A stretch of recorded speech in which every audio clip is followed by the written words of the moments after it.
The small hall was quiet, too quiet for a Friday evening. Only the soft hum of the ceiling fan and the distant rumble of thunder filled the room.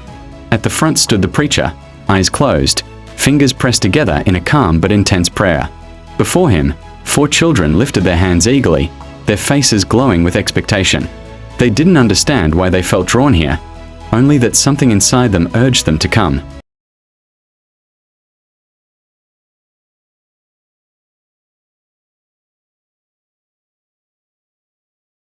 The preacher inhaled deeply. "Lord," he whispered, "let your light fall here today." The moment the words left his lips, the atmosphere trembled. A warm, red glow pulsed through the room like a heartbeat. The children looked around, startled, but unable to lower their hands.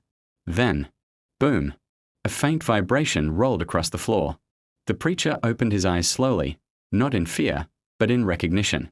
He had felt this presence once before, many years ago. A presence that only awakened when destinies collided. The littlest boy stepped forward. "Sir, why does it feel like something is watching us?" Before the preacher could answer, the lights flickered.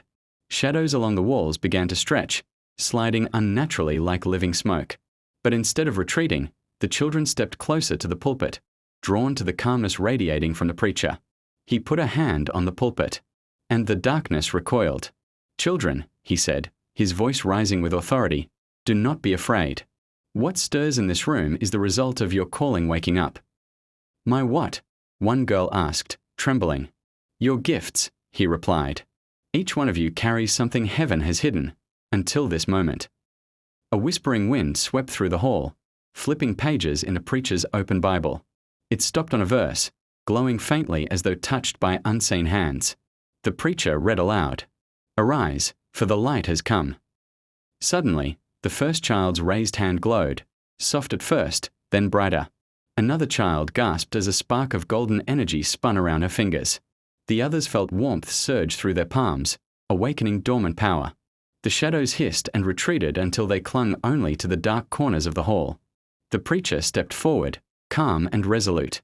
"Darkness has noticed your awakening," he said. "But fear not, this is the beginning of your assignment." The thunder outside roared like a war cry. The children looked at each other, not afraid anymore, but alive with a new sense of purpose. Tonight was supposed to be just another prayer meeting.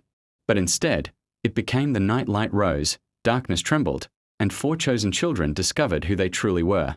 And as the preacher lifted his hands to seal the prayer, the ground beneath them glowed.